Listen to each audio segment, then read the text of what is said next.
Mayor Tory, can you just tell us, give us some details about the family that you yourself are sponsoring? Well, I'm part of a group, first of all, and I'll just tell you the history of that as well, because it indicates the, the kind of positive spirit that I think is happening in our city. And I'm just trying to make sure that by speaking out about this again today, that we get more and more of that going on. I received an email from a friend on Sunday, and it said they were forming a small group of people, as you can do. And I think a lot of people ask the question, is it okay to form a group of just people? Like, they're not in an organization, they're not incorporated, they're not a church group, they're just a group of people who want to help. And the answer is yes. And I got an email from a friend who said, would I join such a group and provide financial support to make up the $27,000 that is the minimum that's required to help settle a group of refugees here? And I said, yes, I would. So I'm part of a group that's going to do that, and it was explained to me, and I knew it already, and I would mention it to the people. When you do that, of course, the money is a first a necessary element to make sure that settlement can happen successfully, but we've all sort of been in communication with each other in this group to agree that there are many other things we're going to do. One person, for example, has already volunteered they can make available some furniture that they have, and it's going to sit and be stored until such time as this family that we end up sponsoring, and I don't know who they are at this moment, gets here, but then there will be some furniture. And of course, there are many other things like that, including a moral responsibility, if not more, that you have to help them find some work and generally get settled here in Toronto. And so it's the kind of thing I would have done as a private citizen in any event. I happen now to be the mayor.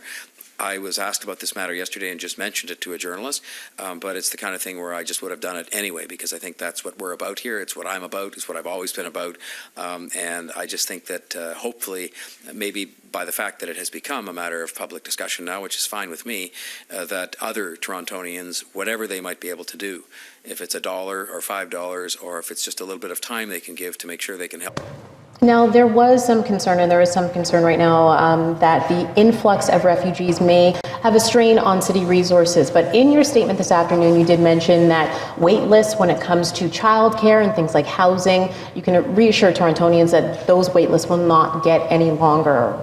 No, I mean, we're going to have to reach out, as people are doing now, to the private sector, to nonprofit organizations, to individual Canadians. I mean, again, it's worthy of note that the majority of the refugees who will be admitted to Canada by the end of the year are actually privately sponsored refugees, in which case the housing arrangements and help with employment and so on will by and large be provided by a lot of church groups and other nonprofit groups and by individuals. I have sponsored with my family an entire Syrian family to come. We started off just making a contribution, and now we're up to a whole family, and I'm excited about that, and I'm excited about helping them find a place to live and all those kinds of things. But I think that we're going to have to reach out and make an extraordinary effort to get help from people who are in the housing business and others, but it will not affect anybody here who is looking for that kind of help on a list that they may be on. We're going to deal with it separately, and we have the capacity to do that. We have the wealth, we have the ingenuity, we have the volunteerism to deal with it. I'm not worried that we, subject to this reasonable timing and reasonable numbers, will be able to deal with this. We have before.